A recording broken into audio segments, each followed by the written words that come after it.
तो आज अपन अपना पहला टॉपिक लेने जा रहे हैं रेशो एंड प्रोपोर्शन, जिसे हिंदी में बोला जाता है अनुपात और समानुपात।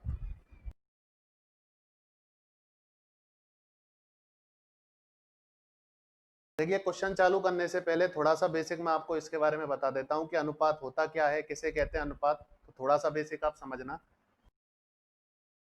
ए बटा बी को अनुपात बोला जाएगा यदि ए और बी दोनों सेम टाइप के हैं। यदि दो क्वांटिटी सेम टाइप की होती है तो उन्हें आपस में अनुपात के थ्रू प्रदर्शित किया जा सकता है। जैसे मैं आपसे बोलूं कि 10 महिलाओं का 15 महिलाओं के साथ अनुपात बताइए, तो इन दोनों को मैं अनुपात में प्रदर्शित कर सकता हूं क्योंकि ऊपर नीचे दोनों महिलाएं महिलाएं हैं। लेकिन मैं आपसे बोलूं 10x और 15y का अनुपात बताइए, तो इन दोनों क्वांटिटी में मैं अनुपात नहीं निकाल सकता। कुल मिलाकर अनुपात निकालने के लिए दोनों राशियां सेम टाइप की होनी चाहिए। हमेशा सेम टाइप की राशियों में अनुपात ज्ञात किया जा सकता है। पहली बात आपको याद रखनी है।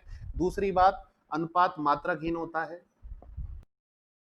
जैसे अपन यूनिटलेस बोल सकते हैं, अनुपात की कोई इकाई नहीं होती है। तो सबसे पहले अनुपात की डेफिनेशन अपने को पता होनी चाहिए कि यदि दो क्वांटिटी एक टाइप की है तो उनको अनुपात के थ्रू शो कर सकते हैं, प्रदर्शित कर सकते हैं। अब अनुपात की कुछ प्रॉपर्टी है जिनको आप ध्यान से देखना।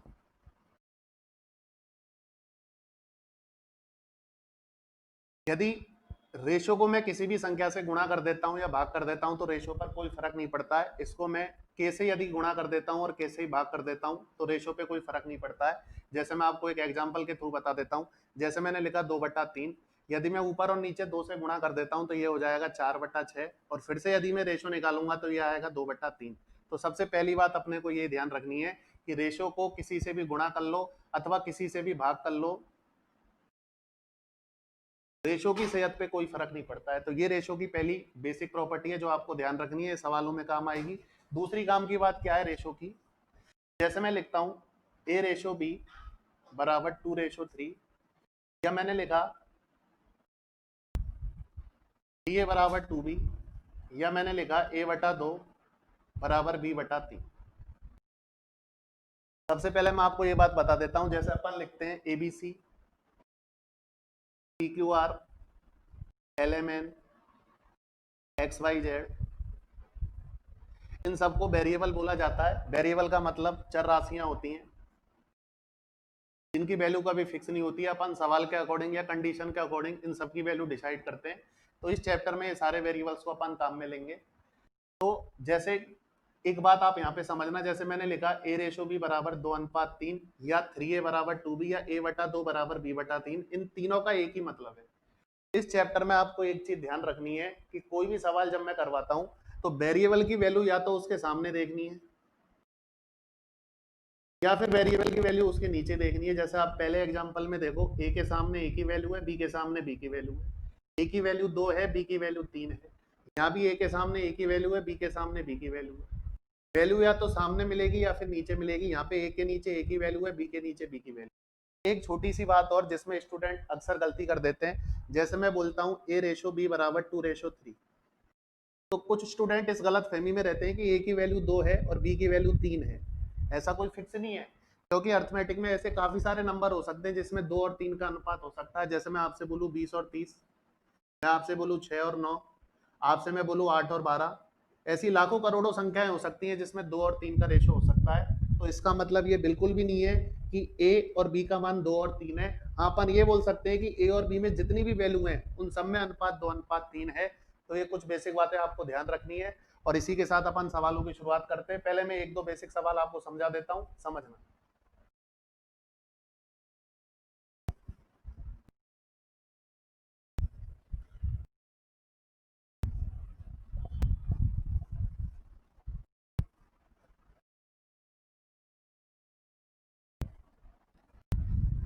जैसे कुछ बेसिक एग्जांपल जो अपन शुरू से पढ़ते आ रहे हैं, आप देखना, बिल्कुल अपन बेसिक लेवल से शुरुआत कर रहे हैं और धीरे धीरे अच्छे लेवल के क्वेश्चंस पर भी आएंगे अपन। जैसे मैंने लिखा a/b बराबर 2:3, b/c बराबर 4:5, और आपसे पूछा a/b/c बताइए।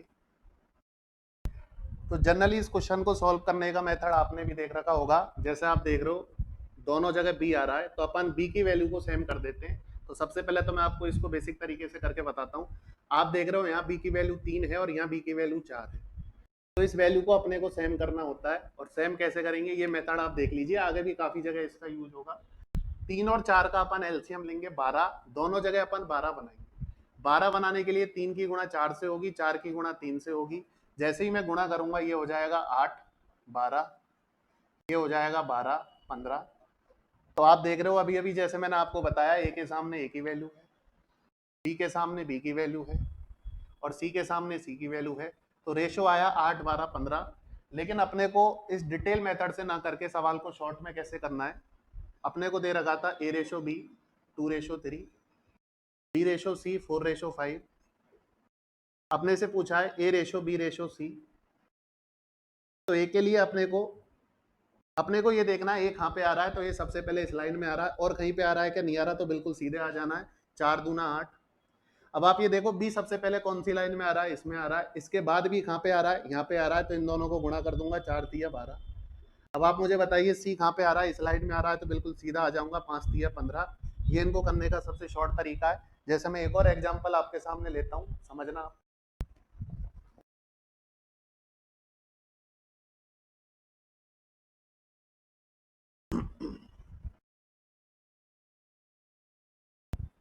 जैसे इस सवाल में 3 वेरिएबल थे, यदि मैं 4 वेरिएबल पे एक सवाल लेता हूं, आपसे बोला ए रेशो बी 1:2, बी अनुपात सी 3:4, सी अनुपात डी 5:2। आपसे बोला ए अनुपात बी अनुपात सी अनुपात डी बताइए। देखिए आप इस सवाल को अपन जल्दी से जल्दी कैसे सॉल्व करेंगे। कुछ बेसिक नहीं करना है, ऐसा नहीं कि आप बी की वैल्यू सेम करने लग जाओ, सी की वैल्यू सेम करने लग जाओ, उस मेथड पे अपने को नहीं जाना है। आप मुझे बताइए ए सबसे पहले इस रो में आ रहा है, इस वाली लाइन में आ रहा है, तो ए की वैल्यू से, और आप बताइए इसके अलावा ये कहीं पे आ रहा है, बिल्कुल नहीं आ रहा, तो अपन बिल्कुल सीधा नीचे आ जाएंगे, सबको मल्टीप्लाई कर देंगे, तो ये 15 आ गया। यदि मैं बी की वैल्यू निकालता हूं, तो आप बताइए बी सबसे पहले इस लाइन में आ रहा है, उसके बाद भी यहाँ पे आ रहा है, फिर कहीं नहीं आ रहा, तो बिल्कुल सीधा आ जाएंगे। सबसे पहले भी यहाँ पे आ रहा है, उसके बाद भी यहाँ पे आ रहा है, इसके बाद कहीं नहीं आ रहा, तो बिल्कुल सीधा आ जाओ। तो 3 दूना 6 पंजा 30। यदि मैं सी की बात करता हूं, तो आप बताइए सी सबसे पहले किस में आ रहा है, इस वाली लाइन में आ रहा है, तो सबसे पहले मैं सी पे आऊंगा, उसके बाद सी कहाँ पे आ रहा है, यहाँ पे आ रहा है। इन तीनों वैल्यूज को मैं मल्टीप्लाई कर दूंगा, तो इनको मल्टीप्लाई करूंगा तो ये 40 आएगा। आप बताइए डी इसी रो में आ रहा है, तो बिल्कुल सीधा आ जाऊंगा, 4 दूना 8, 8 दूना 16, और ये रेशो आ जाएगा 15:30:40:16। तो इस शॉर्ट मेथड से अपन इन सवालों को इजी वे में सॉल्व कर सकते हैं। अब अपन प्रैक्टिस क्वेश्चन स्टार्ट करने जा रहे हैं, जिससे आपको और भी नए नए कॉन्सेप्ट सीखने को मिलेंगे। तो आप एक एक क्वेश्चन को गौर से देखिएगा और प्रैक्टिस करिएगा।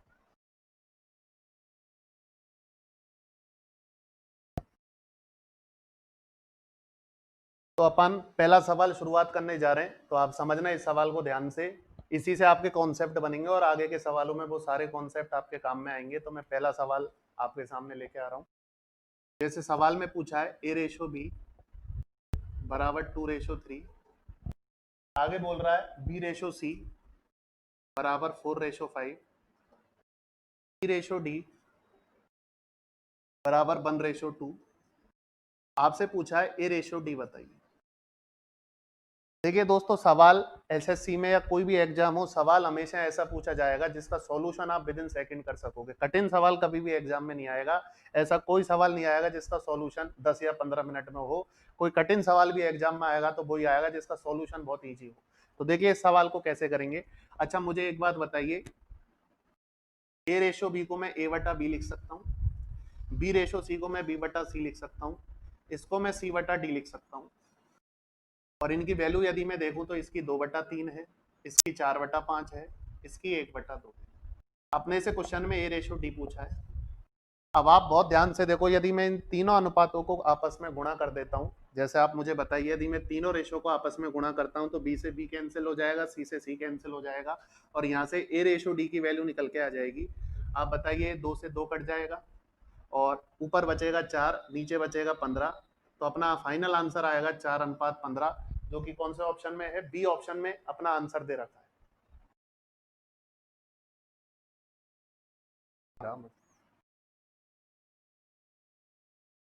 दोस्तों वो सवाल थोड़ा इधर चला गया, तो इसको मैं साइड में लिख रहा हूं।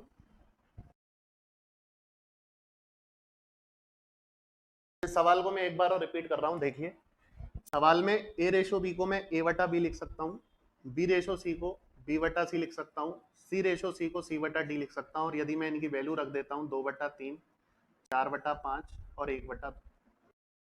अब आप देखिए यदि मैं इन तीनों रेशो को आपस में मल्टीप्लाई कर देता हूँ तो बी से बी कैंसिल आउट हो जाएगा, सी से सी कैंसिल आउट हो जाएगा, इधर 2 से 2 कैंसिल आउट हो जाएगा, और यहाँ से आप देख रहे हो ए रेशो डी की जो वैल्यू आएगी वो आएगी 4/15। अपने से यही पूछा था ए अनुपात डी बताइए, 4:15। आप देख रहे हो बी ऑप्शन इसका आंसर आ जाएगा। तो इस तरीके से अपन इस कॉन्सेप्ट को आगे भी सवालों में यूज लेंगे, आप देखते जाइए। जैसे अगला सवाल बहुत ही बेहतरीन सवाल है, इससे आपको बहुत सारी चीजें सीखने को मिलेंगी, तो ध्यान से समझना अगला सवाल।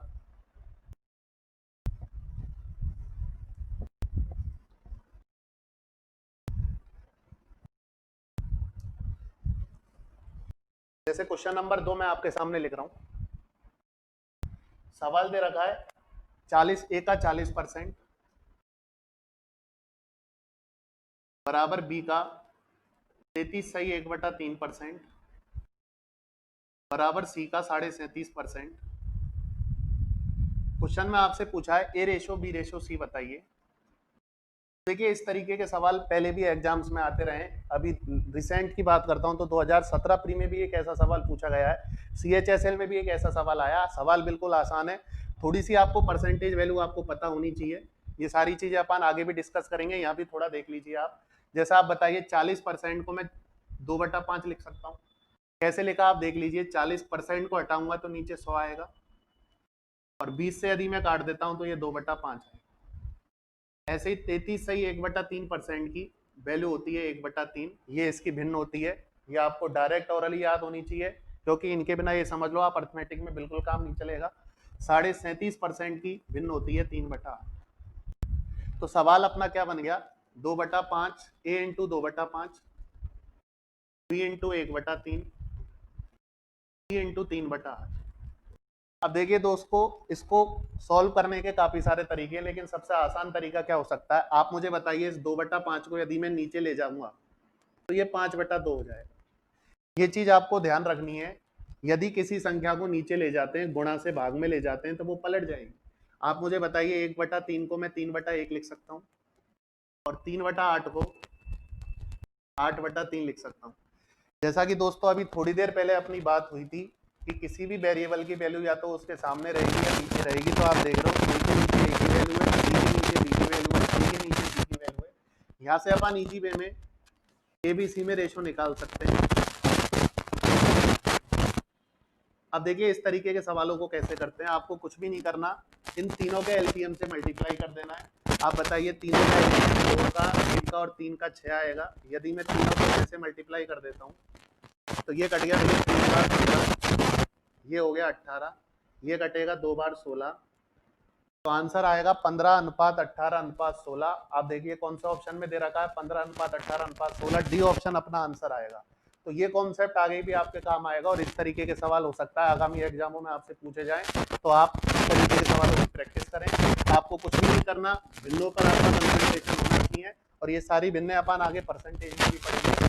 अब आप नेक्स्ट क्वेश्चन देखिएगा।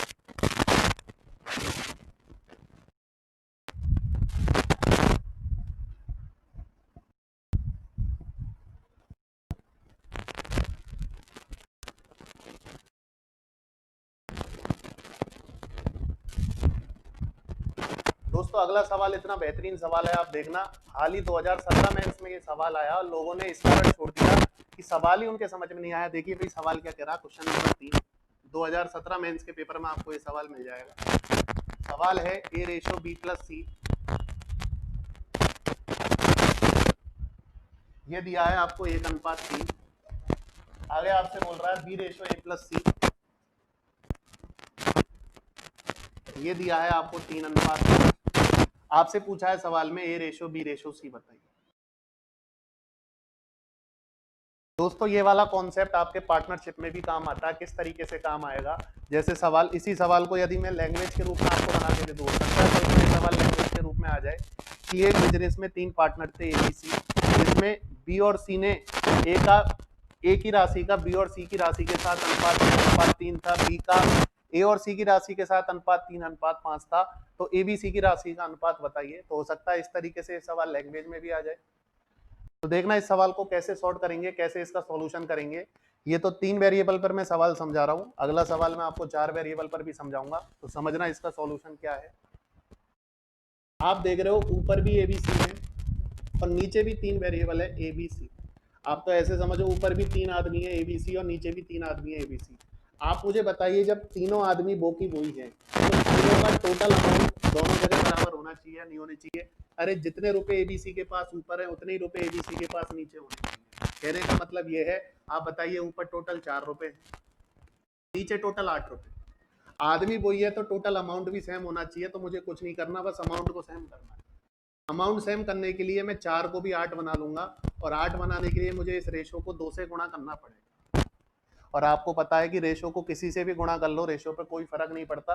चैप्टर के शुरुआत में आपको ये बात बता दूं। देखो हर कॉन्सेप्ट कहीं ना कहीं सवालों में यूज आएगा, इस बात का आपको ध्यान रखना है। तो आप ही मुझे बताओ, जैसे ही मैं इसको 2 से गुणा करूंगा ये हो जाएगा 2 और ये हो जाएगा 6। अब कुछ बच्चे तो ऐसे हैं जो आंसर निकालने में गलती कर देते हैं। आंसर निकालते समय आपको थोड़ा सा ध्यान ये रखना है, आपसे A ratio B ratio C पूछा। अच्छा मुझे बताइए ए के पास कितने रुपए हैं, आप बोलोगे जी 2 रुपए हैं। बी के पास कितने रुपए हैं, 3 रुपए हैं। आपने देखा मैंने दोनों जगह टोटल 8-8 रुपए बनाए थे, ऊपर भी 8 रुपए बनाए थे और नीचे भी 8 रुपए बनाए थे। आप मुझे बताइए 8 में से 2 ये ले गया, 3 ये ले गया, अब बचे कुछ 3 रुपए सी ले जाएगा। तो इस सवाल का फाइनल आंसर आएगा 2:3:3। कौन सा ऑप्शन इसका आंसर आएगा, बी ऑप्शन इसका आंसर आ जाएगा। इसी से रिलेटेड मैं और सवाल ले रहा हूं, आप देखना ध्यान से। और बहुत ही इंपॉर्टेंट सवाल है ये, सवाल लैंग्वेज के रूप में भी आ सकता है और आगे भी अदर चैप्टर्स में इसका यूज हो सकता है। तो अगला सवाल इसी जैसे अपन 2-3 सवाल करते हैं, देखना।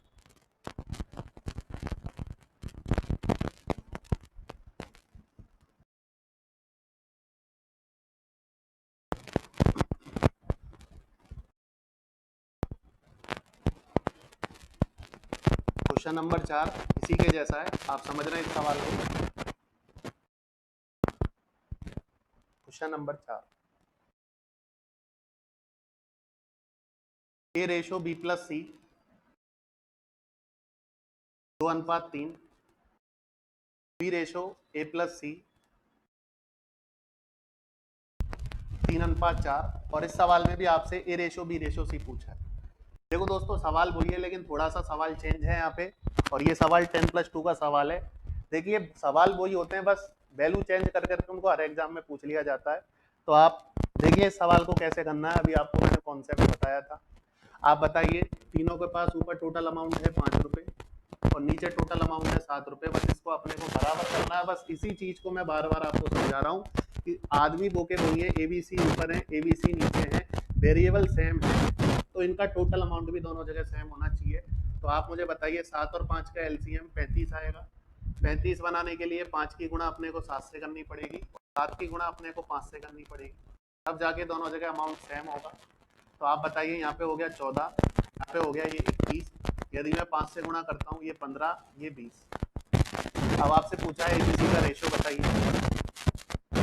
जैसा कि आपको पता है तीनों का टोटल अमाउंट 35 है। 35 में से 14 रुपए ए का है, 15 हिस्सा बी का है, 30 रुपए इन दोनों में बढ़ चुके हैं। आप मुझे बताइए 35 में से 29 गया तो 6 रुपए बचे, कुछ सी नहीं लेगा। तो इस सवाल का फाइनल आंसर आ गया 14:15:6। तो मेरे हिसाब से कौन सा ऑप्शन आंसर आ रहा है, बी ऑप्शन इसका फाइनल आंसर होगा। तो चलिए इसी से रिलेटेड 4 वेरिएबल पे कैसा सवाल पूछा जा सकता है। तो अगला सवाल अपन 4 वेरिएबल पे ले रहे हैं, समझना।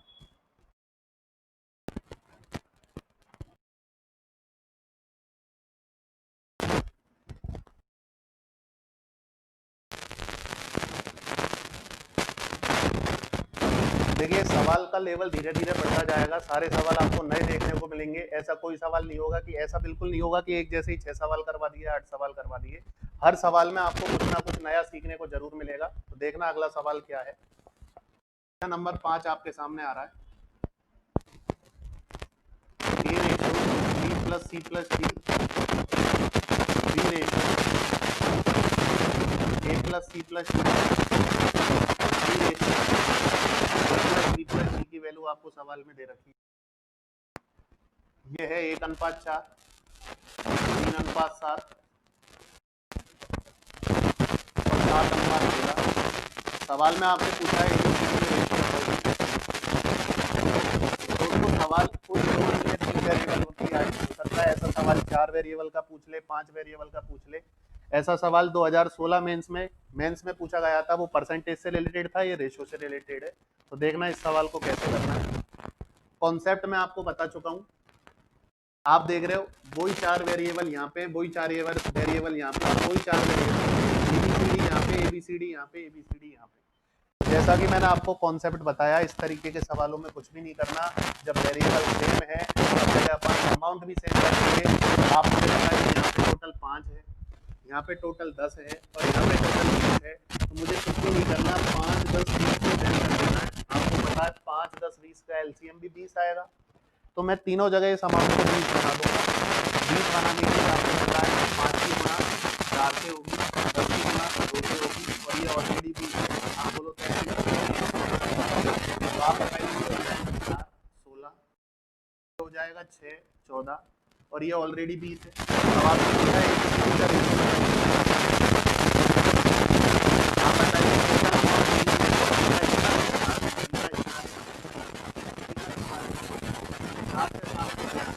आप देख रहे हो टोटल 17 हो गया, बचा कुचा 3 हिस्सा डी का हो जाएगा। तो अपना फाइनल आंसर हुआ 4:6:7:3। कौन सा ऑप्शन आंसर आएगा? डी ऑप्शन अपना आंसर आ जाएगा। तो हो सकता है इस तरीके के सवाल आने वाले एग्जाम में भी आपसे पूछे जाएं। तो मैंने 3 सवाल इसलिए समझाए अलग अलग तरीके के कि आप इन सवालों को एग्जाम में कर सको और आप इन सवालों को छोड़ो नहीं। तो देखिए आप अगला सवाल क्या है समझना।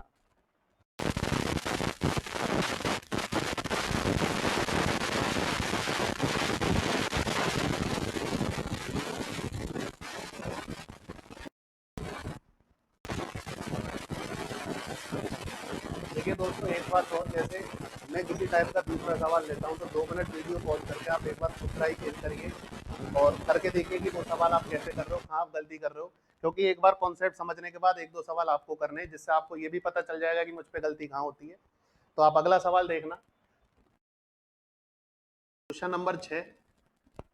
ये भी बहुत अच्छा सवाल है, काफी बार ये रिपीट हुआ है, आगे भी इसके चांस है रिपीट होने के। सवाल है a + b ratio b + c अनुपात 7:8 प्लस b + c की वैल्यू आपको गिवन है 14। सवाल में आपसे c की वैल्यू दोस्तों, हो सकता है यहाँ पे सॉरी डी की जगह ए है। हो सकता है कल को आपसे सी की वैल्यू ने पूछकर सवाल में बी की वैल्यू पूछ ले, ए की वैल्यू पूछ ले, ए बी सी में कोई रिलेशन पूछ ले। तो इस तरीके के सवालों को कैसे करते हैं आप ध्यान से समझना।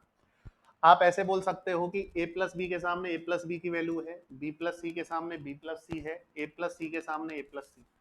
तो आप मुझे एक बात बताइए, यहाँ से a + b की वैल्यू है या अपन बोल सकते हैं कि है, b + c की वैल्यू 7x है, a + c की वैल्यू 8 है।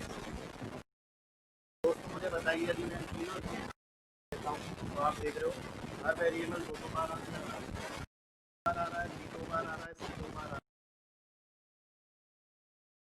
जाएगा कि a +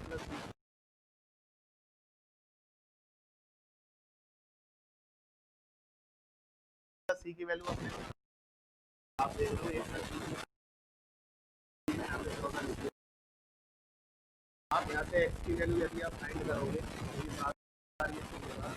देख लो x की वैल्यू 4/3। अब अपने से सवाल में c की वैल्यू पूछी है। आप मुझे एक बात बताइए, c की वैल्यू निकालने के लिए a + b + c की टोटल वैल्यू में से a + b की माइनस कर दूंगा तो मुझे c की वैल्यू प्राप्त हो जाएगी।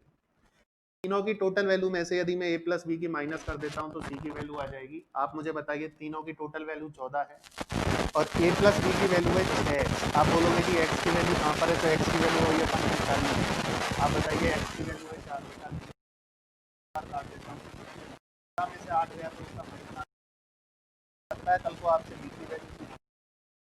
तो इसी तरीके से अपन a और b की वैल्यू निकाल सकते हैं।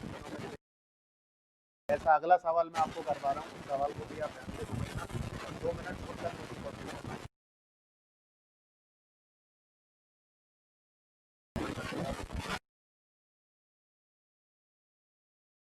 दोस्तों अगला सवाल बहुत ही बेहतरीन आपकी कॉपी पर आने वाला है, इस सवाल को आप समझना कॉन्सेप्ट सेम है, बस थोड़ा सा सवाल मैंने टर्न किया है और इस सवाल को ज्योमेट्री से लिंक किया गया है मेंसुरेशन से, तो आप समझना सवाल क्या दे रहा है। जैसा आप सवाल आपकी स्क्रीन पर आ रहा है, आप देख रहे हो सवाल है P Q R the sides of a triangle. P Q R किसी त्रिभुज की भुजाएं हैं जहाँ पे S minus P ratio S minus Q ratio S minus R आपको गिवन है।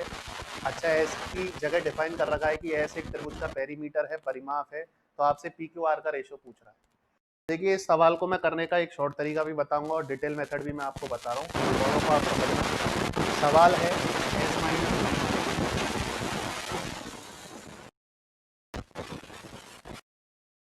Minus ratio S minus R बराबर 11:8:7। अच्छा, एस के बारे में डिफाइन कर रखा है कि एस यहाँ पे, सॉरी पेरीमीटर की जगह ये सेमी पेरीमीटर है, थोड़ा गलत प्रिंट हो गया, पेरीमीटर की जगह ये सेमी पेरीमीटर है। तो आप देखना इस सवाल को कैसे करना है, आपसे पी क्यू आर का रेशो पूछा। अच्छा, आपको ट्रायंगल के बारे में थोड़ी बहुत नॉलेज तो है ही है। आप मुझे बताइए यदि किसी ट्रायंगल की साइड दे रखी हो पी क्यू आर, तो उसका परिमाप होता है तीनों साइड्स का सम, तीनों भुजाओं का योग, और अर्ध परिमाप होता है P plus Q plus R by 4। आप बताइए दो को यदि मैं उधर ले जाता हूँ तो 2s की वैल्यू मेरे पास आएगी पी प्लस क्यू प्लस। तो ये नई चीज इस सवाल में यूज। अब देखिए इस सवाल को कैसे करेंगे, समझना आप इस सवाल को। आपको पता है एस माइनस पी के सामने एस माइनस पी की वैल्यू है, आप बोलो तो 11x मान लेते हैं या 11 यूनिट। देखो या तो रेशियो को यूनिट में बोल दो या x में बोल दो, बात एक ही है। s माइनस क्यू की वैल्यू 8 है और s माइनस आर की वैल्यू 7 है। काम वही करना है। यदि मैं तीनों इक्वेशंस को ऐड कर देता हूँ तो आप देख रहे हो ये हो गया 3s, और माइनस यदि मैं कॉमन ले लेता हूँ तो अंदर बचेगा p plus Q plus R, और यदि मैं यहाँ पे इन तीनों को ऐड कर देता हूँ तो 11 और 8 19, 19 और 7 26, 20 यूनिट हो गया।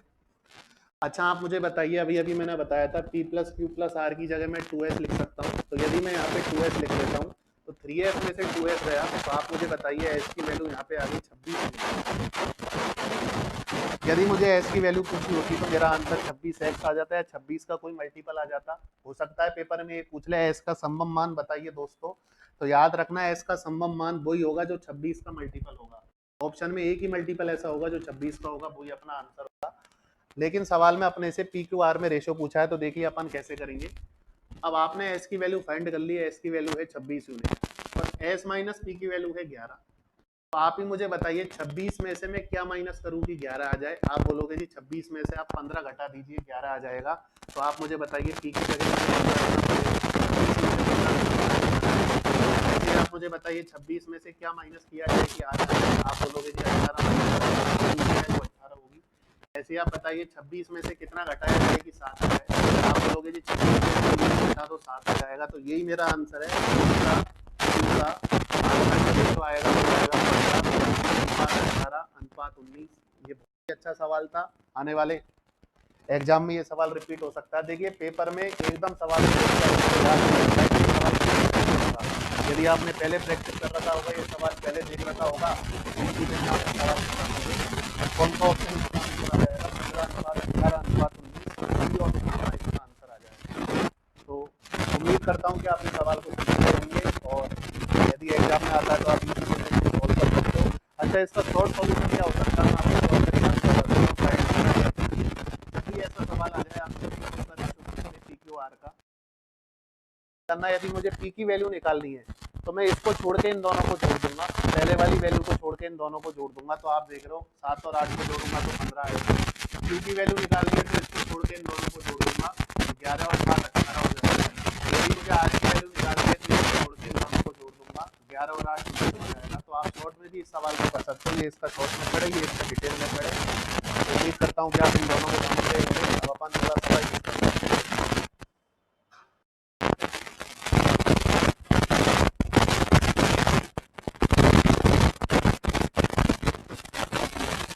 नंबर 8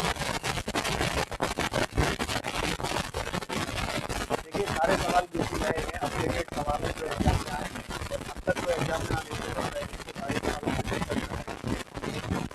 सवाल पी माइनस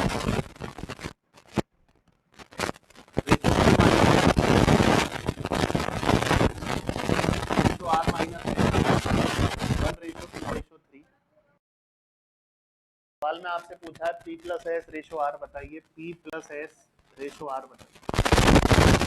बिल्कुल ऐसा सवाल है और इसी के जैसा अगला सवाल मैं आपको करने को दूंगा, इसकी प्रैक्टिस आपको 2 मिनट वीडियो को पॉज करके करनी है। तो सबसे पहले तो आप इस सवाल को समझिए। देखिए दोस्तों, जब ये सवाल पहली बार पूछा गया 2017 में पहली बार में समझ में नहीं आता है कि सवाल की शुरुआत कैसे करें। देखो मैथ्स में यही है, बच्चों को ये पता नहीं चलता है कि सवाल अलजेब्रा का है या अरिथमेटिक का है। देखिए सवाल को कैसे करना है। अच्छा, आप मुझे एक बात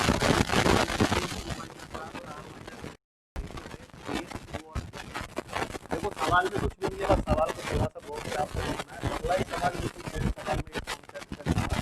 तो आप मुझे बताइए, यदि मैं 1 और 2 को जोड़ रहा हूँ तो 3 आएगा।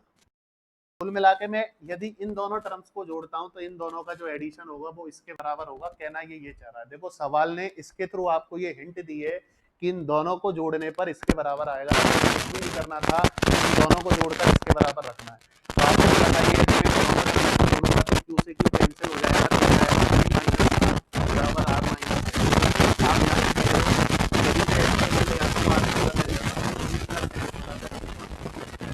आपको पता है और आर में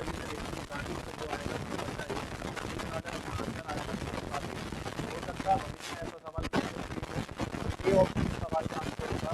सेम कॉन्सेप्ट पर अगला सवाल मैं आपको प्रैक्टिस के लिए दे रहा हूँ। 2 मिनट आप वीडियो पॉज करके खुद